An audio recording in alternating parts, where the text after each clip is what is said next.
BTV ਦੇਖ ਰਹੇ ਸਾਰੇ ਦਰਸ਼ਕਾਂ ਨੂੰ ਪਿਆਰ ਭਰੀ ਸਤਿ ਸ਼੍ਰੀ ਅਕਾਲ। ਮੈਂ ਸਿਮਰਨਜੀਤ ਕੌਰ ਲੈ ਕੇ ਹਾਜ਼ਰ ਹਾਂ ਕੈਨੇਡਾ ਅਤੇ ਅੰਤਰਰਾਸ਼ਟਰੀ ਖਬਰਾਂ ਦਾ ਬੁਲੇਟਿਨ। ਸਭ ਤੋਂ ਪਹਿਲਾਂ ਸ਼ੁਰੂਆਤ ਕਰਦੇ ਹਾਂ ਮੁੱਖ ਖਬਰਾਂ ਦੇ ਨਾਲ। ਸੈਲਮੋਨੇਲਾ ਦੇ ਪ੍ਰਕੋਪ ਵਿੱਚ ਕੈਂਟਾਲੂਪ ਨਾਲ ਜੁੜੇ 63 ਕੇਸਾਂ ਦੀ ਪੁਸ਼ਟੀ, ਇੱਕ ਦੀ ਮੌਤ। PHAC ਨੇ ਦਿੱਤੀ ਜਾਣਕਾਰੀ। ਭਾਰਤੀ ਹਾਈ ਕਮਿਸ਼ਨਰ ਦਾ ਨਵਾਂ ਬਿਆਨ, ਭਾਰਤ ਅਮਰੀਕੀ ਜਾਂਚ ਵਿੱਚ ਕਰ ਰਿਹਾ ਹੈ ਸਹਿਯੋਗ, ਪਰ ਸਾਂਝੇ ਸਬੂਤਾਂ ਵਿੱਚ ਅੰਤਰ ਹੋਣ ਕਾਰਨ ਕੈਨੇਡਾ ਦੀ ਜਾਂਚ ਵਿੱਚ ਨਹੀਂ। ਹਮਾਸ ਦੇ 17 ਬੰਦਕਾਂ ਨੂੰ ਸੌਂਪਣ ਤੋਂ ਬਾਅਦ ਇਜ਼ਰਾਈਲ ਨੇ 39 ਫਲਸਤੀਨੀ ਕੈਦੀਆਂ ਨੂੰ ਕੀਤਾ ਰਿਹਾ। ਸੀਅਰਾ ਲਿਓਨ 'ਚ ਲੱਗਿਆ ਕਰਫਿਊ, ਫ੍ਰੀਟਾਊਨ ਦੇ ਪਜਾਮਾ ਰੋਡ ਜੇਲ੍ਹ 'ਚ ਹਥਿਆਰਬੰਦ ਵਿਅਕਤੀਆਂ ਦੇ ਕੈਦੀਆਂ ਨੂੰ ਰਿਹਾ ਕਰਨ ਬਾਅਦ ਲਾਇਆ ਗਿਆ ਕਰਫਿਊ। ਹੁਣ ਖਬਰਾਂ ਵਿਸਥਾਰ ਨਾਲ। ਕੈਨੇਡਾ ਦੀ ਪਬਲਿਕ ਹੈਲਥ ਏਜੰਸੀ ਦਾ ਕਹਿਣਾ ਹੈ ਕਿ ਮਲੀਚੀਟਾ ਅਤੇ ਰੂਡੀ ਬ੍ਰਾਂਡ ਕੈਂਟਾਲੂਪਸ ਨਾਲ ਜੁੜੇ ਸੈਲਮੋਨੇਲਾ ਫੈਲਣ ਤੋਂ ਬਾਅਦ ਇੱਕ ਵਿਅਕਤੀ ਦੀ ਮੌਤ ਹੋ ਗਈ ਹੈ। ਏਜੰਸੀ ਦੇ ਇੱਕ ਅਪਡੇਟ ਵਿੱਚ ਮਰਨ ਵਾਲੇ ਵਿਅਕਤੀ ਬਾਰੇ ਕੋਈ ਵੇਰਵਿਆਂ ਦੀ ਪੇਸ਼ਕਸ਼ ਨਹੀਂ ਕੀਤੀ ਗਈ, ਪਰ ਕਿਹਾ ਗਿਆ ਹੈ ਕਿ ਪ੍ਰਕੋਪ ਨਾਲ ਜੁੜੇ ਸੈਲਮੋਨੇਲਾ ਦੇ 63 ਕੇਸਾਂ ਦੀ ਪੁਸ਼ਟੀ ਹੋਈ ਹੈ ਅਤੇ 17 ਲੋਕ ਹਸਪਤਾਲ ਵਿੱਚ ਦਾਖਲ ਹਨ। ਜਾਣਕਾਰੀ ਮੁਤਾਬਕ ਏਜੰਸੀ ਨੇ 11 ਅਕਤੂਬਰ ਤੋਂ 14 ਨਵੰਬਰ ਦੇ ਵਿਚਕਾਰ ਵੇਚੇ ਗਏ ਮਲੀਚੀਟਾ ਕੈਂਟਲੂਪਸ ਲਈ ਨਵੰਬਰ ਵਿੱਚ 3 ਵਾਰ ਫੂਡ ਰਿਕਾਲ ਚੇਤਾਵਨੀਆਂ ਜਾਰੀ ਕੀਤੀਆਂ, ਜਿਸ ਤੋਂ ਬਾਅਦ 24 ਨਵੰਬਰ ਨੂੰ ਇਸ ਲਈ 10 ਅਕਤੂਬਰ ਅਤੇ 24 ਨਵੰਬਰ ਦੇ ਵਿਚਕਾਰ ਵੇਚੇ ਗਏ ਰੂਡੀ ਬ੍ਰਾਂਡ ਦੇ ਕੈਂਟਲੂਪਸ ਨੂੰ ਸ਼ਾਮਲ ਕਰਨ ਲਈ ਆਪਣੀ ਚੇਤਾਵਨੀ ਨੂੰ ਅਪਡੇਟ ਕੀਤਾ। ਕੈਂਟਲੂਪਸ ਦੇਸ਼ ਭਰ ਵਿੱਚ ਵੰਡੇ ਗਏ ਸਨ ਅਤੇ ਏਜੰਸੀ ਦਾ ਕਹਿਣਾ ਹੈ ਕਿ ਹੁਣ ਤੱਕ 5 ਪ੍ਰੋਵਿੰਸਾਂ ਵਿੱਚ ਸੈਲਮੋਨੇਲਾ ਦੀ ਪੁਸ਼ਟੀ ਕੀਤੇ ਕੇਸਾਂ ਦੀ ਪਛਾਣ ਕੀਤੀ ਗਈ ਹੈ, ਜਿਨ੍ਹਾਂ ਵਿੱਚ ਕਿਊਬੈਕ, ਓਨਟਾਰੀਓ, ਬ੍ਰਿਟਿਸ਼ ਕੋਲੰਬੀਆ, ਨਿਊਫਾਊਂਡਲੈਂਡ ਅਤੇ ਲੈਬਰਾਡੋਰ ਅਤੇ ਪ੍ਰਿੰਸ ਐਡਵਰਡ ਆਈਲੈਂਡ ਸ਼ਾਮਲ ਹਨ। ਰਿਪੋਰਟ ਕਹਿੰਦੀ ਹੈ ਕਿ ਹੋਰ ਸੰਭਾਵੀ ਮਾਮਲਿਆਂ ਦੀ ਜਾਂਚ ਕੀਤੀ ਜਾ ਰਹੀ ਹੈ ਤੇ ਨੋਟ ਕੀਤਾ ਜਾ ਰਿਹਾ ਹੈ ਕਿ ਬਿਮਾਰੀ ਨਿਯੰਤਰਣ ਅਤੇ ਰੋਕਥਾਮ ਲਈ US ਸੈਂਟਰ ਵੀ ਕੈਂਟਾਲੂਪਸ ਨਾਲ ਜੁੜੇ ਇੱਕ ਸੈਲਮੋਨੇਲਾ ਦੇ ਪ੍ਰਕੋਪ ਦੀ ਜਾਂਚ ਕਰ ਰਹੇ ਹਨ, ਜਿਸ ਦਾ ਉਹ ਕੈਨੇਡਾ ਵਿੱਚ ਇੱਕ ਜੈਨੇਟਿਕ ਤਣਾਅ ਦੇ ਰੂਪ ਵਿੱਚ ਵਰਣਨ ਕਰਦੇ ਹਨ। US ਦੇ ਸਿਹਤ ਅਧਿਕਾਰੀਆਂ ਨੇ ਕਿਹਾ ਕਿ ਇਸ ਦੇ ਫੈਲਣ ਕਾਰਨ 2 ਲੋਕਾਂ ਦੀ ਮੌਤ ਹੋ ਗਈ ਸੀ ਅਤੇ 45 ਲੋਕ ਦੇਸ਼ ਭਰ ਵਿੱਚ ਹਸਪਤਾਲ ਵਿੱਚ ਦਾਖਲ ਸਨ। ਕੈਨੇਡਾ ਵਿੱਚ ਭਾਰਤ ਦੇ ਹਾਈ ਕਮਿਸ਼ਨਰ ਦਾ ਨਵਾਂ ਬਿਆਨ ਸਾਹਮਣੇ ਆਇਆ ਹੈ, ਜਿਸ ਵਿੱਚ ਉਹਨਾਂ ਦਾ ਕਹਿਣਾ ਹੈ ਕਿ ਉਹਨਾਂ ਦੀ ਸਰਕਾਰ ਕਥਿਤ ਤੌਰ ਤੇ ਨਾਕਾਮ ਕੀਤੇ ਗਏ ਕਤਲ ਦੀ ਕੋਸ਼ਿਸ਼ ਦੀ ਅਮਰੀਕੀ ਜਾਂਚ ਵਿੱਚ ਸਹਿਯੋਗ ਕਰ ਰਹੀ ਹੈ, ਪਰ ਜੂਨ ਵਿੱਚ ਬ੍ਰਿਟਿਸ਼ ਕੋਲੰਬੀਆ ਵਿੱਚ ਇੱਕ ਸਿੱਖ ਆਗੂ ਦੀ ਹੱਤਿਆ ਦੀ ਕੈਨੇਡਾ ਦੀ ਜਾਂਚ ਵਿੱਚ ਨਹੀਂ, ਕਿਉਂਕਿ ਦੋਵਾਂ ਦੇਸ਼ਾਂ ਨੇ ਆਪਣੀ ਜਾਂਚ ਵਿੱਚ ਸਾਂਝੀ ਕੀਤੀ ਜਾਣਕਾਰੀ ਵਿੱਚ ਅਸਮਾਨਤਾ ਦਿਖਾਈ ਹੈ।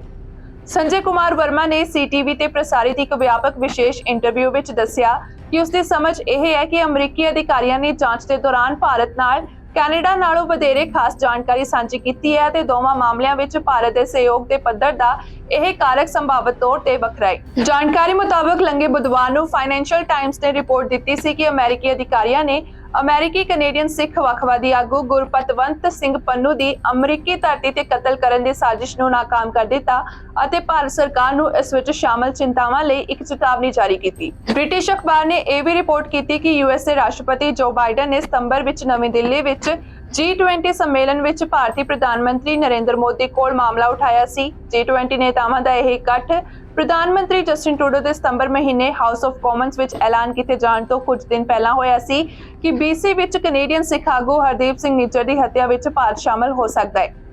ਜ਼ਿਕਰਯੋਗ ਹੈ ਕਿ ਭਾਰਤ ਨੇ ਇਲਜ਼ਾਮ ਤੋਂ ਇਨਕਾਰ ਕੀਤਾ ਹੈ ਤੇ ਵਰਮਾ ਨੇ ਇੰਟਰਵਿਊ ਦੌਰਾਨ ਕਿਹਾ ਕਿ ਭਾਰਤ ਬਿਲਕੁਲ ਅਤੇ ਨਿਰਣੈ ਨਾਲ ਕਤਲੇਆਮ ਵਿੱਚ ਸ਼ਾਮਲ ਨਹੀਂ ਸੀ ਅਤੇ ਨਾਲ ਹੀ ਇਸ ਨੂੰ ਪ੍ਰੇਰਿਤ ਅਤੇ ਬੇਤੁਕਾ ਇਲਜ਼ਾਮ ਦੱਸਿਆ। ਵਰਮਾ ਨੇ ਕਿਹਾ ਕਿ ਉਸਾਰੂ ਗੱਲਬਾਤ ਦੇ ਕਾਰਨ ਦੋਵਾਂ ਦੇਸ਼ਾਂ ਦੇ ਸੰਬੰਧਾਂ ਵਿੱਚ ਸੁਧਾਰ ਹੋ ਰਿਹਾ ਹੈ। ਭਾਰਤ ਨੇ ਨਿੱਜਰ ਦੀ ਮੌਤ ਦੀ ਕਿਸੇ ਵੀ ਜਾਂਚ ਵਿੱਚ ਸਹਿਯੋਗ ਕਰਨ ਤੋਂ ਇਨਕਾਰ ਕਰ ਦਿੱਤਾ ਹੈ। ਵਰਮਾ ਦੇ ਮੁਤਾਬਕ ਭਾਰਤ ਸਹਿਯੋਗ ਕਰਨ ਤੋਂ ਇਨਕਾਰ ਕਰ ਰਿਹਾ ਹੈ ਕਿਉਂਕਿ ਇਸ ਦੀ ਬਹੁਤ ਵੱਖਰੀ ਵਿਆਖਿਆ ਹੈ ਜੋ ਇਸ ਵਿੱਚ ਸ਼ਾਮਲ ਹੈ, ਜਿਸ ਵਿੱਚ ਸਹਿਯੋਗ ਸ਼ਬਦ ਨੂੰ ਅਪਮਾਨਜਨਕ ਵਜੋਂ ਲੱਭਣਾ ਸ਼ਾਮਲ ਹੈ, ਜਿਸ ਵਿੱਚ ਇਹ ਦੋਸ਼ੀ ਮੰਨਿਆ ਜਾਂਦਾ ਹੈ। ਪਰ ਇਸ ਦੇ ਨਾਲ ਹੀ ਵਰਮਾ ਨੇ ਕਿਹਾ ਕਿ ਜੇਕਰ ਕੋਈ ਖਾਸ ਅਤੇ ਟੁਕਵੀਂ ਗੱਲ ਹੈ ਅਤੇ ਸਾਨੂੰ ਸੰਚਾਰਿਤ ਕੀਤਾ ਗਿਆ ਹੈ ਤਾਂ ਅਸੀਂ ਇਸ ਦੀ ਜਾਂਚ ਕਰਾਂਗੇ ਅਤੇ ਇਹ ਪਹਿਲੇ ਦਿਨ ਤੋਂ ਹੀ ਕਿਹਾ ਜਾ ਰਿਹਾ ਹੈ। ਹਾਈ ਕਮਿਸ਼ਨਰ ਨੇ ਇਹ ਵੀ ਕਿਹਾ ਕਿ ਹਾਲਾਂਕਿ ਅਮਰੀਕਾ ਭਾਰਤ ਸੰਬੰਧ ਉਸ ਦੇ ਦਾਇਰੇ ਵਿੱਚ ਨਹੀਂ ਹਨ, ਇਹ ਉਹਨਾਂ ਦੀ ਸਮਝ ਹੈ ਕਿ ਭਾਰਤੀ ਅਧਿਕਾਰੀ ਅਮਰੀਕੀ ਜਾਂਚ ਵਿੱਚ ਸਹਿਯੋਗ ਕਰ ਰਹੇ ਹਨ ਕਿਉਂਕਿ ਉਹਨਾਂ ਨੂੰ ਇਨਪੁਟ ਜੋ ਕਾਨੂੰਨੀ ਤੌਰ ਤੇ ਪੇਸ਼ ਕਰਨ ਯੋਗ ਹਨ ਪ੍ਰਦਾਨ ਕੀਤੇ ਗਏ ਹਨ। ਹਾਲਾਂਕਿ ਭਾਰਤ ਸਰਕਾਰ ਸਿੱਖ ਆਗੂ ਹਰਦੀਪ ਸਿੰਘ ਨਿੱਜਰ ਦੀ ਮੌਤ ਦੀ ਜਾਂਚ ਕਰਨ ਵਾਲੇ ਕੈਨੇਡੀਅਨ ਅਧਿਕਾਰੀਆਂ ਨਾਲ ਸਹਿਯੋਗ ਨਹੀਂ ਕਰ ਰਹੀ ਹੈ ਕਿਉਂਕਿ ਵਰਮਾ ਦੇ ਮੁਤਾਬਕ ਉਸ ਮਾਮਲੇ ਵਿੱਚ ਅਜਿਹੀ ਕੋਈ ਜਾਣਕਾਰੀ ਸਾਂਝੀ ਨਹੀਂ ਕੀਤੀ ਗਈ ਹੈ। ਅਗਲੀ ਖਬਰ ਕੋਵਿਡ-19 ਨਾਲ ਜੁੜੀ ਹੋਈ ਹੈ, ਜਿੱਥੇ ਕੈਨੇਡੀਅਨ ਵਾਰਸ਼ਿਪ ਕੋਵਿਡ-19 ਦੇ ਕੇਸ ਮਿਲਣ ਤੇ ਅਤੇ ਇਸ ਦੇ ਫੈਲਣ ਕਰਕੇ ਰਾਇਲ ਕੈਨੇਡੀਅਨ ਨੇਵੀ ਨੂੰ ਗ੍ਰੇਟ ਲੇਕਸ ਅਤੇ ਸੈਂਟ ਲਾਰੈਂਸ ਸੀਵੇ ਦੇ ਬਾਕੀ ਬਚੇ ਦੌਰੇ ਨੂੰ ਰੱਦ ਕਰਨ ਲਈ ਮਜਬੂਰ ਹੋਣਾ ਪਿਆ। ਜਾਣਕਾਰੀ ਮੁਤਾਬਕ HMCS ਹੈਰੀ ਡੀ ਵਾਲਫ ਇੱਕ ਆਰਕਟਿਕ ਆਫਸ਼ੋਰ ਪੈਟਰੋਲ ਜਹਾਜ਼ ਮੌਂਟਰੀਅਲ ਵਿੱਚ ਸੀ ਜਦੋਂ ਯਾਤਰੀਆਂ ਲਈ ਸਮੁੰਦਰੀ ਜਹਾਜ਼ ਨੂੰ ਬੰਦ ਕਰਨ ਅਤੇ ਦੌਰੇ ਨੂੰ ਰੋਕਣ ਦਾ ਫੈਸਲਾ ਕੀਤਾ ਗਿਆ ਸੀ। ਸਮੁੰਦਰੀ ਜਹਾਜ਼ ਦੀ ਕਮਾਂਡ ਟੀਮ ਨੇ ਸੋਸ਼ਲ ਮੀਡੀਆ ਤੇ ਇੱਕ ਬਿਆਨ ਜਾਰੀ ਕਰਕੇ ਕਿਹਾ ਕਿ ਟਰੋ ਰਿਵੀਅਰਸ क्यूबेक सिटी ਅਤੇ ਸਗੋਨੇ क्यूबेक ਦੀਆਂ ਆਉਣ ਵਾਲੀਆਂ ਵਿਜ਼ਿਟਸ ਨੂੰ ਰੱਦ ਕਰਨਾ ਹੈ। ਰਿਪੋਰਟ ਮੁਤਾਬਕ ਸਮੁੰਦਰੀ ਜਹਾਜ਼ ਜੋ ਕਿ 60 ਤੋਂ 85 ਚਾਲਕ ਦਲ ਦੇ ਮੈਂਬਰਾਂ ਨੂੰ ਲਿਆ ਸਕਦਾ ਹੈ, ਉਸ ਦੀ ਕੁਝ ਸਮੇਂ ਬਾਅਦ ਹੈਲੀਫੈਕਸ ਵਿੱਚ ਆਪਣੇ ਘਰੇਲੂ ਬੰਦਰਗਾਹ ਤੇ ਵਾਪਸ ਆਉਣ ਦੀ ਉਮੀਦ ਸੀ। ਰਿਪੋਰਟ ਵਿੱਚ ਦੱਸਿਆ ਗਿਆ ਕਿ ਇਸ ਮਹੀਨੇ ਦੇ ਸ਼ੁਰੂ ਵਿੱਚ 103 ਮੀਟਰ ਦੇ ਜਹਾਜ਼ ਨੇ ਟੋਰਾਂਟੋ, ਹੈਮਿਲਟਨ ਅਤੇ ਕਿੰਗਸਟਨ, ਓਨਟਾਰੀਓ ਦਾ ਦੌਰਾ ਕੀਤਾ ਸੀ। क्यूबेक ਵਿੱਚ 65,000 ਤੋਂ ਵੱਧ ਅਧਿਆਪਕ ਜਿਨ੍ਹਾਂ ਨੇ ਲੰਘੇ ਵੀਰਵਾਰ ਨੂੰ ਹੜਤਾਲ ਸ਼ੁਰੂ ਕੀਤੀ ਸੀ, ਉਹਨਾਂ ਦਾ ਇੱਕ ਨਵਾਂ ਬਿਆਨ ਸਾਹਮਣੇ ਆਇਆ ਜਿਸ ਵਿੱਚ ਯੂਨੀਅਨ ਦਾ ਕਹਿਣਾ ਹੈ ਕਿ ਜੇ ਕੋਈ ਸਮਝੌਤਾ ਨਹੀਂ ਹੋਇਆ ਤਾਂ ਉਹ ਕ੍ਰਿਸਮਸ ਤੱਕ ਨੌਕਰੀ ਛੱਡ ਸਕਦੇ ਹਨ।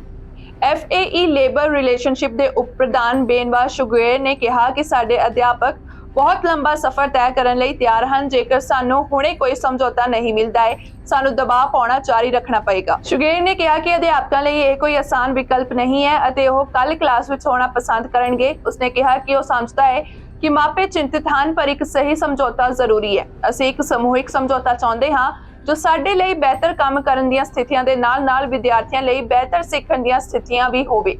ਜ਼ਿਕਰਯੋਗ ਹੈ ਕਿ FAE ਨੇ ਲੰਘੇ ਵੀਰਵਾਰ ਨੂੰ ਇੱਕ ਅਣਮਿੱਥੇ ਸਮੇਂ ਲਈ ਹੜਤਾਲ ਸ਼ੁਰੂ ਕੀਤੀ ਸੀ। ਅੱਗੇ ਜਾਣਕਾਰੀ ਦਿੰਦੇ ਹੋਏ ਯੂਨੀਅਨ ਦੇ ਉਪ ਪ੍ਰਧਾਨ ਨੇ ਕਿਹਾ ਕਿ ਇਸ ਹਫ਼ਤੇ ਸਰਕਾਰ ਨਾਲ ਹੋਰ ਗੱਲਬਾਤ ਹੋਵੇਗੀ ਅਤੇ ਕਿਹਾ ਕਿ ਆਮ ਤੌਰ ਤੇ ਸਰਕਾਰ ਨਾਲ ਸੰਚਾਰ ਵਧੀਆ ਰਿਹਾ ਹੈ। ਉਸਨੇ ਕਿਹਾ ਕਿ ਸਰਕਾਰ ਨਾਲ ਗੱਲਬਾਤ ਵਿਚਾਲੇ ਉਹੀ ਹੋਵੇਗਾ ਜੋ ਸਾਨੂੰ ਜਾਣ ਅਤੇ ਇਕਰਾਰਨਾਮਾ ਪ੍ਰਾਪਤ ਕਰਨ ਦੇ ਯੋਗ ਬਣਾਏਗਾ ਅਤੇ ਜੋ ਅਸੀਂ ਲੀ ਗੋਲਟ ਅਤੇ ਉਸਦੇ ਪਾਸੇ ਵਾਲੇ ਹਰ ਵਿਅਕਤੀ ਤੋਂ ਚਾਹੁੰਦੇ ਹਾਂ। ਇਸ ਨਵੇਂ ਬਿਆਨ ਦੇ ਸਾਹਮਣੇ ਆਉਣ ਤੋਂ ਬਾਅਦ ਕਿਊਬੇਕ ਸਿੱਖਿਆ ਮੰਤਰਾਲੇ ਨੇ ਗੱਲਬਾਤ ਤੇ ਟਿੱਪਣੀ ਕਰਨ ਤੋਂ ਮਨਾ ਕਰ ਦਿੱਤਾ ਹੈ। ਓਨਟਾਰੀਓ ਦੇ ਹੰਟਸਵਿਲੇ ਦੇ ਇੱਕ ਟਾਊਨ ਵਿੱਚ ਦੇਰ ਰਾਤ ਇੱਕ ਸੜਕ ਹਾਦਸਾ ਵਾਪਰਿਆ ਜਿਸ ਵਿੱਚ ਕਈ ਲੋਕ ਮਾਰੇ ਗਏ ਹਨ। OPP ਅਤੇ ਐਮਰਜੈਂਸੀ ਸੇਵਾਵਾਂ ਨੇ ਰਾਤ 11 ਵਜੇ ਤੋਂ ਬਾਅਦ 2 ਵਾਹਨਾਂ ਦੇ ਹਾਦਸੇ ਦਾ ਜਵਾਬ ਦਿੱਤਾ। ਦੱਸਿਆ ਜਾ ਰਿਹਾ ਹੈ ਕਿ ਇਹ ਹਾਦਸਾ ਹਾਈਵੇ 60 ਤੇ ਕੈਨਾਲ ਰੋਡ ਅਤੇ ਹਿਡਨੀ ਵੈਲੀ ਰੋਡ ਦੇ ਵਿਚਕਾਰ ਵਾਪਰਿਆ। ਪੁਲਿਸ ਦਾ ਕਹਿਣਾ ਹੈ ਕਿ ਇੱਕ ਪੱਛਮ ਵੱਲ ਜਾ ਰਹੀ ਇੱਕ SUV ਪੂਰਬ ਵੱਲ ਜਾ ਰਹੀ ਇੱਕ ਹੋਰ SUV ਨਾਲ ਟਕਰਾ ਗਈ। ਜਾਣਕਾਰੀ ਮੁਤਾਬਕ ਪੱਛਮ ਵੱਲ ਜਾਣ ਵਾਲੇ ਵਾਹਨ ਵਿੱਚ ਉੱਤਰੀ ਯੋਰਕ ਅਤੇ ਰਿਚਮੰਡ ਹਿੱਲ ਖੇਤਰਾਂ ਦੇ 4 ਬੱਚੇ ਜਿਨ੍ਹਾਂ ਦੀ ਉਮਰ 15 ਤੋਂ 17 ਸਾਲ ਦੇ ਵਿਚਕਾਰ ਸੀ ਉਹ ਸਵਾਰ ਸੀ, ਜਿਨ੍ਹਾਂ ਨੂੰ ਮੌਕੇ ਤੇ ਹੀ ਮ੍ਰਿਤਕ ਐਲਾਨ ਦਿੱਤਾ ਗਿਆ ਸੀ। ਦੂਜੇ ਵਾਹਨ ਦੀ ਡਰਾਈਵਰ 42 ਸਾਲਾਂ ਦੀ ਹੰਟਸਵਿਲੇ ਦੀ ਔਰਤ ਨੂੰ ਸਥਾਨਕ ਹਸਪਤਾਲ ਲਿਜਾਇਆ ਗਿਆ ਜਿੱਥੇ ਉਸ ਨੂੰ ਮ੍ਰਿਤਕ ਐਲਾਨ ਦਿੱਤਾ ਗਿਆ। ਅਧਿਕਾਰੀਆਂ ਨੇ ਆਪਣੀ ਮੁੱਢਲੀ ਜਾਂਚ ਪੂਰੀ ਕਰਨ ਲਈ ਹਾਈਵੇ 60 ਨੂੰ ਕਈ ਘੰਟਿਆਂ ਤੱਕ ਬੰਦ ਰੱਖਿਆ। ਹਾਲਾਂਕਿ ਰੋਡਵੇ ਨੂੰ ਮੁੜ ਖੋਲ ਦਿੱਤਾ ਗਿਆ ਹੈ, ਪਰ ਪੁਲਿਸ ਦਾ ਕਹਿਣਾ ਹੈ ਕਿ ਇਸ ਮਾਮਲੇ 'ਚ ਜਾਂਚ ਅਜੇ ਵੀ ਜਾਰੀ ਹੈ। ਪੱਛਮੀ ਲੰਡਨ ਵਿੱਚ ਇੱਕ ਘਰ ਦੀ ਬੇਸਮੈਂਟ 'ਚ ਹੋਏ ਛੋਟੇ ਧਮਾਕੇ ਨਾਲ ਅੱਗ ਲੱਗ ਗਈ ਅਤੇ ਸਾਰਾ ਘਰ ਧੂਏ ਨਾਲ ਭਰ ਗਿਆ, ਜਿਸ ਤੋਂ ਬਾਅਦ ਇੱਕ ਵਿਅਕਤੀ ਨੂੰ ਝੁਲਸੀ ਹੋਈ ਹਾਲਤ 'ਚ ਹਸਪਤਾਲ ਲਿਜਾਇਆ ਗਿਆ। ਐਮਰਜੈਂਸੀ ਕਰੂ ਮੈਂਬਰਸ ਦੀ ਟੀਮ ਨੇ ਜਾਣਕਾਰੀ ਦਿੱਤੀ ਕਿ ਵੰਡਰਲੈਂਡ ਅਤੇ ਸਰਨੀਆਂ ਸੜਕਾਂ ਦੇ ਖੇਤਰ ਵਿੱਚ ਕੌਨਕੋਰਡ ਰੋਡ ਤੇ ਇੱਕ ਘਰ ਵਿੱਚ ਐਮਰਜੈਂਸੀ ਲਈ ਬੁਲਾਇਆ ਗਿਆ ਸੀ, ਜਿੱਥੇ ਦੀਆਂ ਰਿਪੋਰਟਾਂ ਦੱਸਦੀਆਂ ਹਨ ਕਿ ਧਮਾਕਾ ਅਤੇ ਅੱਗ ਬੇਸਮੈਂਟ ਵਿੱਚ ਲੱਗੀ ਅਤੇ ਘਰ ਵਿੱਚ ਧੂਆਂ ਭਰ ਗਿਆ। ਗੁਆਂਢੀਆਂ ਦਾ ਕਹਿਣਾ ਹੈ ਕਿ ਘਰ ਵਿੱਚ 8 ਲੋਕਾਂ ਦਾ ਇੱਕ ਪਰਿਵਾਰ ਰਹਿੰਦਾ ਹੈ, ਪਰ ਉਸ ਸਮੇਂ ਸਿਰਫ 2 ਲੋਕ ਹੀ ਅੰਦਰ ਮੌਜੂਦ ਸਨ। ਅਧਿਕਾਰੀਆਂ ਦਾ ਕਹਿਣਾ ਹੈ ਕਿ ਇੱਕ ਵਿਅਕਤੀ ਇਸ ਅੱਗ ਵਿੱਚ ਝੁਲਸ ਗਿਆ, ਪਰ ਸੱਟਾਂ ਗੰਭੀਰ ਨਹੀਂ ਹਨ। ਇਸ ਮਾਮਲੇ ਵਿੱਚ ਫਾਇਰ ਅਤੇ ਪੁਲਿਸ ਅਧਿਕਾਰੀਆਂ ਦਾ ਕਹਿਣਾ ਹੈ ਕਿ ਅੱਗ ਸ਼ੱਕੀ ਨਹੀਂ ਜਾਪਦੀ, ਪਰ ਫਿਰ ਵੀ ਇਸ ਮਾਮਲੇ ਵਿੱਚ ਓਨਟਾਰੀਓ ਫਾਇਰ ਮਾਰਸ਼ਲ ਦੇ ਦਫ਼ਤਰ ਦੇ ਜਾਂਚਕਰਤਾ ਨੂੰ ਸਹੀ ਕਾਰਨ ਦਾ ਪਤਾ ਲਗਾਉਣ ਵਿੱਚ ਮਦਦ ਕਰਨ ਲਈ ਬੇਨਤੀ ਕੀਤੀ ਗਈ ਹੈ। ਅਗਲੀ ਖਬਰ ਇਜ਼ਰਾਈਲ ਅਤੇ ਹਮਾਸ ਜੰਗ ਦੀ ਹੈ, ਜਿੱਥੇ ਚੱਲ ਰਹੀ ਮੌਜੂਦ ਜੰਗ ਵਿਚਾਲੇ 9 ਬੱਚਿਆਂ ਸਮੇਤ 14 ਇਜ਼ਰਾਈਲੀ ਬੰਦਕਾਂ ਨੂੰ ਹਮਾਸ ਨੇ ਰਿਹਾ ਕਰ ਦਿੱਤਾ ਹੈ। BBC ਦੀ ਰਿਪੋਰਟ ਮੁਤਾਬਕ ਰਿਹਾ ਕੀਤੇ ਗਏ ਲੋਕਾਂ ਵਿੱਚ 4 ਸਾਲਾ ਅਬੀਗੇਲ ਇਡਾਨ ਵੀ ਸ਼ਾਮਲ ਹੈ, ਜਿਸ ਦੀ ਦੋਹਰੀ ਇਜ਼ਰਾਈਲੀ ਅਤੇ ਅਮਰੀਕੀ ਨਾਗਰਿਕਤਾ ਹੈ। ਇਸ ਦੇ ਨਾਲ ਹੀ 3 ਵਿਦੇਸ਼ੀ ਨਾਗਰਿਕਾਂ ਨੂੰ ਵੀ ਰੈੱਡ ਕਰਾਸ ਦੇ ਹਵਾਲੇ ਕੀਤਾ ਗਿਆ ਹੈ ਅਤੇ ਬਦਲੇ ਵਿੱਚ ਇਜ਼ਰਾਈਲ ਨੇ 39 ਫਲਸਤੀਨੀ ਕੈਦੀਆਂ ਨੂੰ ਰਿਹਾ ਕੀਤਾ ਹੈ, ਜਿਸ ਦੀ ਜਾਣਕਾਰੀ ਇਜ਼ਰਾਈਲ ਪ੍ਰਿਜ਼ਨ ਸਰਵਿਸ ਨੇ ਦਿੱਤੀ ਹੈ। ਜਾਣਕਾਰੀ ਮੁਤਾਬਕ ਗਾਜ਼ਾ ਪੱਟੀ ਵਿੱਚ ਇਜ਼ਰਾਈਲ ਅਤੇ ਹਮਾਸ ਦਰਮਿਆਨ ਲੜਾਈ ਵਿੱਚ 4 ਦਿਨਾਂ ਦੇ ਵਿਰਾਮ ਦਾ ਤੀਜਾ ਦਿਨ ਸੀ ਜਦੋਂ ਬੰਦਕਾਂ ਨੂੰ ਰਿਹਾ ਕੀਤਾ ਗਿਆ। ਇਸ ਦੇ ਨਾਲ ਹੀ ਰਿਪੋਰਟ ਵਿੱਚ ਇਹ ਵੀ ਜਾਣਕਾਰੀ ਦਿੱਤੀ ਗਈ ਹੈ ਕਿ ਹਮਾਸ ਦਾ ਕਹਿਣਾ ਹੈ ਕਿ ਉਹ ਜੰਗਬੰਦੀ ਨੂੰ ਵਧਾਉਣ ਅਤੇ ਰਿਹਾ ਕੀਤੇ ਬੰਦਕਾਂ ਦੀ ਗਿਣਤੀ ਵਧਾਉਣ ਦੀ ਕੋਸ਼ਿਸ਼ ਕਰ ਰਿਹਾ ਹੈ। ਇਸ ਤੇ ਇਜ਼ਰਾਈਲ ਵੱਲੋਂ ਅਜੇ ਤੱਕ ਕੋਈ ਬਿਆਨ ਸਾਹਮਣੇ ਨਹੀਂ ਆਇਆ ਹੈ। ਉੱਥੇ ਹੀ ਗਾਜ਼ਾ ਬਾਲਣ, ਭੋਜਨ ਅਤੇ ਦਵਾਈਆਂ ਦੀ ਸਖਤ ਲੋੜੀਂਦਾ ਸਪਲਾਈ ਪ੍ਰਾਪਤ ਕਰਨ ਲਈ ਲੜਾਈ ਵਿੱਚ ਵਿਰਾਮ ਦੀ ਵਰਤੋਂ ਕਰ ਰਹੇ ਹਨ। ਜ਼ਿਕਰਯੋਗ ਹੈ ਕਿ 7 ਅਕਤੂਬਰ ਨੂੰ ਹਮਾਸ ਦੇ ਹਮਲਿਆਂ ਵਿੱਚ 1200 ਲੋਕ ਮਾਰੇ ਗਏ, ਜਿਸ ਵਿੱਚ ਲਗਭਗ 240 ਨੂੰ ਬੰਦਕ ਬਣਾਇਆ ਗਿਆ ਸੀ। ਉਦੋਂ ਤੋਂ ਗਾਜ਼ਾ ਦੇ ਹਮਾਸ ਦੁਆਰਾ ਚਲਾਏ ਜਾ ਰਹੇ ਸਿਹਤ ਮੰਤਰਾਲੇ ਦਾ ਕਹਿਣਾ ਹੈ ਕਿ ਇਜ਼ਰਾਈਲ ਦੀ ਜਵਾਬੀ ਮੁਹਿੰਮ ਵਿੱਚ 14,500 ਤੋਂ ਵੱਧ ਲੋਕ ਮਾਰੇ ਗਏ ਹਨ। ਸੀਏਰਾ ਲਿਓਨ ਨੂੰ ਦੇਸ਼ ਵਿਆਪੀ ਕਰਫਿਊ ਦੇ ਅਧੀਨ ਰੱਖਿਆ ਗਿਆ ਹੈ, ਜਦੋਂ ਹਥਿਆਰਬੰਦ ਵਿਅਕਤੀਆਂ ਨੇ ਜੇਲ੍ਹਾਂ ਵਿੱਚ ਦਾਖਲ ਹੋ ਕੇ ਕੈਦੀਆਂ ਨੂੰ ਆਜ਼ਾਦ ਕਰ ਦਿੱਤਾ। ਪੱਛਮੀ ਅਫਰੀਕੀ ਦੇਸ਼ ਦੇ ਸੂਚਨਾ ਮੰਤਰੀ ਨੇ ਕਿਹਾ ਕਿ ਕਈ ਮੁੱਖ ਸਹੂਲਤਾਂ ਤੋਂ ਨਜ਼ਰਬੰਦਾਂ ਨੂੰ ਰਿਹਾ ਕੀਤਾ ਗਿਆ ਸੀ। ਇਸ ਤੋਂ ਪਹਿਲਾਂ ਬੰਦੂਕਧਾਰੀਆਂ ਨੇ ਰਾਜਧਾਨੀ ਫ੍ਰੀਟਾਊਨ 'ਚ ਇੱਕ ਫੌਜੀ ਬੈਰਕ ਤੇ ਹਮਲਾ ਕੀਤਾ ਸੀ। ਨਿਵਾਸੀਆਂ ਨੂੰ ਰਾਸ਼ਟਰਪਤੀ ਨਿਵਾਸ ਦੇ ਨੇੜੇ ਸਥਿਤ ਬੈਰਕਾਂ ਤੇ ਗੋਲੀਆਂ ਦੀ ਆਵਾਜ਼ ਸੁਣਾਈ ਦਿੱਤੀ। ਹਮਲੇ ਤੋਂ ਬਾਅਦ ਸੂਚਨਾ ਮੰਤਰਾਲੇ ਨੇ ਤੁਰੰਤ ਕਰਫਿਊ ਦਾ ਐਲਾਨ ਕਰ ਦਿੱਤਾ, ਜਿਸ ਤੋਂ ਬਾਅਦ ਦੇਸ਼ ਭਰ ਦੇ ਵਸਨੀਕਾਂ ਨੂੰ ਘਰ ਦੇ ਅੰਦਰ ਰਹਿਣ ਦੀ ਜ਼ੋਰਦਾਰ ਸਿਫਾਰਿਸ਼ ਕੀਤੀ ਗਈ ਅਤੇ ਦੇਸ਼ ਦੇ ਇੱਕੋ ਇੱਕ ਅੰਤਰਰਾਸ਼ਟਰੀ ਹਵਾਈ ਅੱਡੇ ਤੋਂ ਆਉਣ ਜਾਣ ਵਾਲੀਆਂ ਉਡਾਨਾਂ ਨੂੰ ਵੀ ਰੱਦ ਕਰ ਦਿੱਤਾ ਗਿਆ। ਇਸ ਦੌਰਾਨ ਸੂਚਨਾ ਮੰਤਰੀ ਚੇਰਨੋਬਾ ਨੇ ਇਸ ਮਾਮਲੇ ਤੇ ਕਿਹਾ ਕਿ ਹਮਲਾਵਰਾਂ ਨੂੰ ਫ੍ਰੀਟਾਊਨ ਦੇ ਬਾਹਰੀ ਹਿੱਸੇ ਵਿੱਚ ਵਾਪਸ ਧੱਕ ਦਿੱਤਾ ਗਿਆ ਹੈ। ਸੂਚਨਾ ਮੰਤਰੀ ਨੇ ਸੋਸ਼ਲ ਮੀਡੀਆ ਪਲੇਟਫਾਰਮ ਐਕਸ ਤੇ ਲਿਖਿਆ ਕਿ ਸ਼ਹਿਰ ਦਾ ਜ਼ਿਆਦਾਤਰ ਹਿੱਸਾ ਸ਼ਾਂਤ ਹੈ ਅਤੇ ਰਾਜ ਸੁਰੱਖਿਆ ਬਲਾਂ ਦੇ ਨਿਯੰਤਰਣ ਵਿੱਚ ਹੈ। ਇੱਕ ਫੌਜੀ ਸੂਤਰ ਨੇ BBC ਨੂੰ ਦੱਸਿਆ ਹੈ ਕਿ ਸਾਬਕਾ ਰਾਸ਼ਟਰਪਤੀ ਅਰਨੇਸਟ ਕੋਰੋਮਾ ਦੇ ਗਾਰਡ ਸਮੇਤ ਕੁਝ ਬੰਦੂਕਧਾਰੀਆਂ ਨੂੰ ਗ੍ਰਿਫਤਾਰ ਕਰ ਲਿਆ ਗਿਆ ਹੈ। BBC ਨੇ ਫ੍ਰੀਟਾਊਨ ਵਿੱਚ ਸਿਪਾਹੀਆਂ ਨੂੰ ਇੱਕ ਜ਼ਬਤ ਪੁਲਿਸ ਵਾਹਨ ਵਿੱਚ ਭਾਰੀ ਹਥਿਆਰ ਲੈ ਕੇ ਜਾਂਦੇ ਦੇਖਿਆ ਤੇ ਦੂਜਿਆਂ ਨੂੰ ਇਹ ਨਾਅਰੇਬਾਜ਼ੀ ਕਰਦੇ ਦੇਖਿਆ ਕਿ ਉਹਨਾਂ ਦੇ ਸੀਅਰਾ ਲਿਓਨ ਨੂੰ ਸਾਫ਼ ਕਰਨ ਦੀ ਯੋਜਨਾ ਬਣਾਈ ਹੈ। ਹਾਲਾਂਕਿ ਇਹ ਸਪਸ਼ਟ ਨਹੀਂ ਹੈ ਕਿ ਕਿੰਨੇ ਕੈਦੀਆਂ ਨੂੰ ਰਿਹਾ ਕੀਤਾ ਗਿਆ ਸੀ, ਪਰ ਸੋਸ਼ਲ ਮੀਡੀਆ ਤੇ ਸ਼ੇਅਰ ਕੀਤੀਆਂ ਗਈਆਂ ਵੀਡੀਓਜ਼ ਵਿੱਚ ਕਈ ਲੋਕ ਫ੍ਰੀਟਾਊਨ ਦੀ ਸੈਂਟਰਲ ਪਦੇਮਾ ਰੋਡ ਜੇਲ੍ਹ ਦੇ ਖੇਤਰ ਤੋਂ ਭੱਜਦੇ ਹੋਏ ਦਿਖਾਏ ਗਏ ਹਨ। ਇਸ ਤੋਂ ਬਾਅਦ ਐਕਸ ਤੇ ਰਾਸ਼ਟਰਪਤੀ ਜੂਲੀਅਸ ਮਾਦਾ ਬਾਇਓ ਨੇ ਸੀਅਰਾ ਲਿਓਨ ਵਿੱਚ ਲੋਕਤੰਤਰ ਦੀ ਰੱਖਿਆ ਦੇ ਮਤੇ ਦੀ ਗੱਲ ਕੀਤੀ ਅਤੇ ਨਾਗਰਿਕਾਂ ਨੂੰ ਘਰ ਦੇ ਅੰਦਰ ਰਹਿਣ ਦੀ ਅਪੀਲ ਕੀਤੀ। ਜਾਣਕਾਰੀ ਮੁਤਾਬਕ ਅੰਤਰਰਾਸ਼ਟਰੀ ਨਿਰੀਖਕਾਂ ਨੇ ਅਸੰਗਤੀਆਂ ਅਤੇ ਗਿਣਤੀ ਵਿੱਚ ਪਾਰਦਰਸ਼ਤਾ ਦੀ ਘਾਟ ਦੇ ਨਾਲ-ਨਾਲ ਹਿੰਸਾ ਅਤੇ ਡਰੋਨ ਦੀਆਂ ਕਾਰਵਾਈਆਂ ਦੀ ਨਿੰਦਾ ਕੀਤੀ ਹੈ। ਤੁਹਾਨੂੰ ਦੱਸ ਦਈਏ ਕਿ ਅਗਸਤ ਵਿੱਚ ਬਹੁਤ ਸਾਰੇ ਸੈਨਿਕਾਂ ਨੂੰ ਗ੍ਰਿਫਤਾਰ ਕੀਤਾ ਗਿਆ ਸੀ ਅਤੇ ਰਾਸ਼ਟਰਪਤੀ ਦੇ ਖਿਲਾਫ ਤਖਤਾ ਪਲਟ ਦੀ ਸਾਜ਼ਿਸ਼ ਰਚਣ ਦਾ ਦੋਸ਼ ਲਗਾਇਆ ਗਿਆ ਸੀ। ਅਮਰੀਕਾ, ਯੂਰੋਪੀਅਨ ਯੂਨੀਅਨ, UK ਅਤੇ ਖੇਤਰੀ ਬਲਾਕ ECOWAS ਨੇ ਲੰਘੇ ਐਤਵਾਰ ਦੀ ਹਿੰਸਾ ਦੀ ਸਖਤ ਨਿੰਦਾ ਕਰਦੇ ਹੋਏ ਬਿਆਨ ਜਾਰੀ ਕੀਤੇ ਹਨ। ਫਲਸਤੀਨੀ ਸਿਹਤ ਮੰਤਰਾਲੇ ਦੇ ਮੁਤਾਬਕ ਕਬਜ਼ੇ ਵਾਲੇ ਪੱਛਮੀ ਬੈਂਕ ਵਿੱਚ ਇਜ਼ਰਾਈਲੀ ਬਲਾਂ ਦੁਆਰਾ 8 ਫਲਸਤੀਨੀਆਂ ਦੀ ਮੌਤ ਹੋ ਗਈ ਹੈ। ਜਾਣਕਾਰੀ ਮੁਤਾਬਕ ਸਭ ਤੋਂ ਗੰਭੀਰ ਘਟਨਾ ਜੈਨਿਨ ਸ਼ਹਿਰ ਵਿੱਚ ਰਾਤ ਭਰ ਇਜ਼ਰਾਈਲੀ ਹਮਲਾ ਹੋਇਆ, ਜਿਸ ਵਿੱਚ 5 ਲੋਕ ਮਾਰੇ ਗਏ ਸਨ। ਇਜ਼ਰਾਈਲੀ ਫੌਜ ਨੇ ਕਿਹਾ ਕਿ ਉਹ ਇੱਕ ਫਲਸਤੀਨੀ ਨੂੰ ਫੜਨ ਲਈ ਛਾਪੇਮਾਰੀ ਕਰ ਰਹੀ ਹੈ, ਜਿਸ ਉੱਤੇ ਅਗਸਤ ਵਿੱਚ 2 ਇਜ਼ਰਾਈਲੀਆਂ ਦੀ ਹੱਤਿਆ ਕਰਨ ਵਾਲੇ ਹਮਲੇ ਵਿੱਚ ਸ਼ਾਮਲ ਹੋਣ ਦਾ ਸ਼ੱਕ ਸੀ।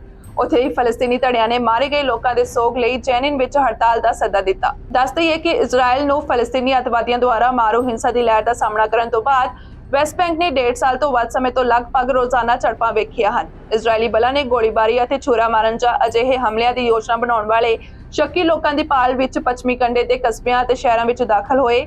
ਜਾਣਕਾਰੀ ਮੁਤਾਬਕ ਇਸ ਵਿੱਚ ਜੈਨਿਨ ਇੱਕ ਫਲੈਸ਼ ਪੁਆਇੰਟ ਰਿਹਾ ਹੈ ਅਤੇ ਸੈਂਕੜੇ ਫਲਸਤੀਨੀ ਲੜਾਕੂ ਅਤੇ ਨਾਗਰਿਕ ਦੋਵੇਂ ਮਾਰੇ ਗਏ ਹਨ। ਇਹਨਾਂ ਮਾਮਲਿਆਂ 'ਚ ਸੰਯੁਕਤ ਰਾਸ਼ਟਰ ਦਾ ਕਹਿਣਾ ਹੈ ਕਿ ਵਿਵਾਦ ਦੇ ਇੱਕ ਨਵੇਂ ਵਾਧੇ ਵਿੱਚ ਇਜ਼ਰਾਈਲੀ ਫੌਜਾਂ ਜਾਂ ਵਸਨੀਕਾਂ ਦੁਆਰਾ ਲਗਭਗ 200 ਫਲਸਤੀਨੀ ਮਾਰੇ ਗਏ ਹਨ ਅਤੇ 4 ਇਜ਼ਰਾਈਲੀ ਫਲਸਤੀਨੀਆਂ ਨੇ ਮਾਰੇ ਹਨ।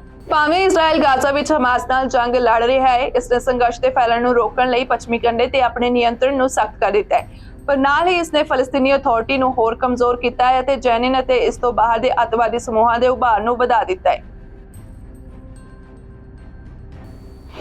ਨਾਈਜੀਰੀਆ ਦੇ ਉੱਤਰ ਪੱਛਮ ਵਿੱਚ ਬੰਦੂਕਧਾਰੀਆਂ ਨੇ ਘੱਟੋ-ਘੱਟ 100 ਲੋਕਾਂ ਨੂੰ ਅਗਵਾ ਕਰ ਲਿਆ ਹੈ, ਜਿਸ ਦੀ ਜਾਣਕਾਰੀ ਉੱਥੋਂ ਦੇ ਨਿਵਾਸੀਆਂ ਨੇ ਦਿੱਤੀ ਹੈ। ਸਥਾਨਕ ਲੋਕਾਂ ਨੇ ਇੱਕ ਮੀਡੀਆ ਚੈਨਲ ਨੂੰ ਦੱਸਿਆ ਕਿ ਮੋਟਰਸਾਈਕਲਾਂ ਤੇ ਸਵਾਰ ਹਥਿਆਰਬੰਦ ਵਿਅਕਤੀਆਂ ਨੇ ਜ਼ਮਫਾਰਾ ਰਾਜ ਦੇ ਪਿੰਡਾਂ ਤੇ ਹਮਲਾ ਕੀਤਾ। ਗਵਾਹਾਂ ਨੇ ਦੱਸਿਆ ਕਿ ਪਿੰਡ ਦੇ ਬੰਦੂਕਧਾਰੀਆਂ ਦੁਆਰਾ ਉਹਨਾਂ ਤੇ ਲਗਾਏ ਗਏ ਟੈਕਸ ਦਾ ਭੁਗਤਾਨ ਕਰਨ ਵਿੱਚ ਸਫਲ ਰਹਿਣ ਤੋਂ ਬਾਅਦ ਨਿਵਾਸੀਆਂ ਨੂੰ ਅਗਵਾ ਕਰ ਲਿਆ ਗਿਆ ਸੀ। ਜਾਣਕਾਰੀ ਮੁਤਾਬਕ ਹਾਲ ਹੀ ਦੇ ਸਾਲਾਂ ਵਿੱਚ ਉੱਤਰੀ ਪੱਛਮੀ ਨਾਈਜੀਰੀਆ ਵਿੱਚ ਫਿਰੌਤੀ ਲਈ ਅਗਵਾ ਦੀਆਂ ਵਾਰਦਾਤਾਂ ਵਧੀਆਂ ਹਨ। ਰਿਪੋਰਟ ਵਿੱਚ ਕਿਹਾ ਗਿਆ ਹੈ ਕਿ ਹਥਿਆਰਬੰਦ ਗਿਰੋਹ, ਜਿਨ੍ਹਾਂ ਨੂੰ ਸਥਾਨਕ ਤੌਰ ਤੇ ਡਾਕੂ ਕਿਹਾ ਜਾਂਦਾ ਹੈ, ਪਿੰਡਾਂ, ਸਕੂਲਾਂ ਅਤੇ ਯਾਤਰੀਆਂ ਨੂੰ ਨਿਸ਼ਾਨਾ ਬਣਾਉਂਦੇ ਹਨ। ਫਿਰੌਤੀ ਦੇ ਰੂਪ ਵਿੱਚ ਉੱਥੋਂ ਦੀ ਕਰੰਸੀ ਵਿੱਚ ਲੱਖਾਂ ਨਾਇਰਾਂ ਦੀ ਮੰਗ ਕਰਦੇ ਹਨ। ਰੋਇਟਰਸ ਨਿਊਜ਼ ਏਜੰਸੀ ਦੇ ਮੁਤਾਬਕ ਇੱਕ ਸਥਾਨਕ ਪਿੰਡ ਦੇ ਮੁਖੀ ਨੇ ਕਿਹਾ ਕਿ ਲੰਘੇ ਸ਼ੁੱਕਰਵਾਰ ਦੇ ਹਮਲੇ ਵਿੱਚ ਇੱਕ ਨਿਵਾਸੀ ਮਾਰਿਆ ਗਿਆ ਸੀ। ਜਾਣਕਾਰੀ ਮੁਤਾਬਕ ਨਾਈਜੀਰੀਆ ਨੂੰ ਕਈ ਸੁਰੱਖਿਆ ਚੁਣੌਤੀਆਂ ਦਾ ਸਾਹਮਣਾ ਕਰਨਾ ਪੈਂਦਾ ਹੈ, ਜਿਸ ਵਿੱਚ ਉੱਤਰ ਵਿੱਚ ਜਿਹਾਦੀ ਬਗਾਵਤ, ਪਸ਼ੂ ਪਾਲਕਾਂ ਅਤੇ ਕਿਸਾਨਾਂ ਵਿਚਕਾਰ ਮਾਰੂ ਝੜਪਾਂ, ਦੱਖਣ ਪੂਰਬ ਵਿੱਚ ਇੱਕ ਵੱਖਵਾਦੀ ਬਗਾਵਤ ਦੇ ਨਾਲ-ਨਾਲ ਨਾਈਜਰ ਡੈਲਟਾ ਵਿੱਚ ਅੱਤਵਾਦੀਆਂ ਨੇ ਤੇਲ ਦੇ ਮੁਨਾਫਿਆਂ ਵਿੱਚ ਵੱਧ ਹਿੱਸੇ ਦੀ ਮੰਗ ਕੀਤੀ। ਇਸ ਦੌਰਾਨ ਰਾਸ਼ਟਰਪਤੀ ਬੋਲਾ ਤਿਨੂਬੂ, ਜਿਨ੍ਹਾਂ ਨੇ ਮਈ ਵਿੱਚ ਅਹੁਦਾ ਸੰਭਾਲਿਆ ਸੀ, ਨੇ ਅਜੇ ਤੱਕ ਇਹ ਵੇਰਵਾ ਨਹੀਂ ਦਿੱਤਾ ਹੈ ਕਿ ਉਹ ਇਸ ਅਸੁਰੱਖਿਆ ਨਾਲ ਕਿਵੇਂ ਨਜਿੱਠਣਗੇ। ਆਪਣੀ ਚੋਣ ਮੁਹਿੰਮ ਦੌਰਾਨ ਮਿਸਟਰ ਤਿਨੂਬੂ ਦੇ ਦਫ਼ਤਰ ਨੇ ਉੱਤਰ ਪੂਰਬੀ ਬੋਰਨੋ ਰਾਜ ਦੇ ਗਵਰਨਰ ਵਜੋਂ ਆਪਣੇ ਤਜਰਬੇ ਨੂੰ ਦਰਸਾਉਂਦੇ ਹੋਏ ਚੁਣੌਤੀ ਨੂੰ ਸਵੀਕਾਰ ਕੀਤਾ ਸੀ, ਜੋ ਕਿ ਬਹੁਤ ਸਾਰੇ ਇਸਲਾਮੀ ਅੱਤਵਾਦੀ ਸਮੂਹਾਂ ਅਤੇ ਬੋਕੋ ਹਰਾਮ ਵਿਦਰੋਹ ਦਾ ਘਰ ਹੈ। ਅੱਜ ਦੀਆਂ ਖਬਰਾਂ ਦੇ ਵਿੱਚ ਇੰਨਾ ਹੀ। ਮੁੜ ਤੋਂ ਹਾਜ਼ਰ ਹੋਵਾਂਗੇ ਨਵੀਆਂ ਖਬਰਾਂ ਦੇ ਨਾਲ। ਤੁਸੀਂ ਵੇਖਦੇ ਰਹੋ BTV, B positive, B yourself.